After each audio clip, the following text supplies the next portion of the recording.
What's up guys, this is Nitro Mode. So guys, no motorcycle tutorial muna tayo guys. So tuturuan ko kayo guys sa mga mahilig magbaklas-baklas dyan, mga DIY. So tuturuan ko kayo guys yung tamang proseso sa pagtanggal ng rotor disc or disc plate. So guys, in 3, 2, 1, let's go! So yun na nga guys, ito first step sa pagtanggal ng rotor disc. Kasi marami guys kung experience na pupunta sa akin, ang nangyayari yung bolt nila o yung tornilyo nila nabibilog. Ito guys, oh, yung loob niyan nabibilog dahil hindi nila kayang tanggalin. So ano ba dapat na technique para matanggal ng maayos tong rotor disc? So ito guys, number 1, ang dapat yung gawin guys is yan, dapat may martilyo kayo. So ano dapat yun sa martilyo? Syempre pinupukpok, diba? So ang gawin nyo guys, pukpukin nyo mga ito guys. Syempre guys, ano kasi yan guys, merong ano yan, pandikit. Tinatawag doon, nakalimutan ko yung tawag doon. So comment down naman dyan sa mga ano. Nakalimutan ko kasi yung thread lock ba yun, yung pandikit na nilalagay sa tornilyo.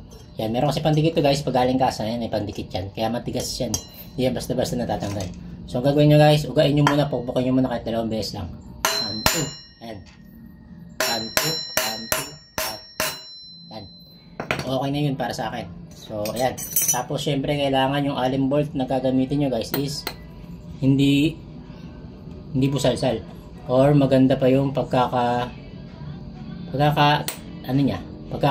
ng allen. Yan, kagaya nito, maganda pagkakahulma.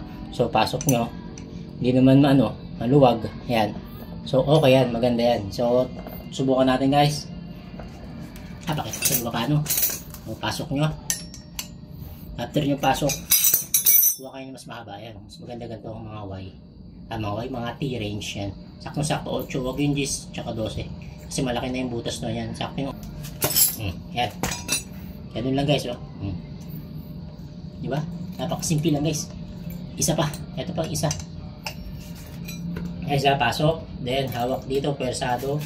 Then, yung paa, kailangan syempre nandito. And 3, 2, 1. Ganun lang guys, kadali. Man.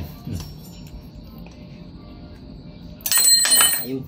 So ito na guys, tanggal na. Ayan. Ito yung natawag, ito yung pandikit na sasabi sa inyo guys. Ayun, meron pandikit talaga sa loob yan. Pagaling kasa, pagaling factory, yan, may pandikit talaga nilalagay dyan. So yan, ganun lang kadali guys, no? Very easy step sa pagtanggal ng rotor disc or disc plate. Bye bye, Nitro Mode.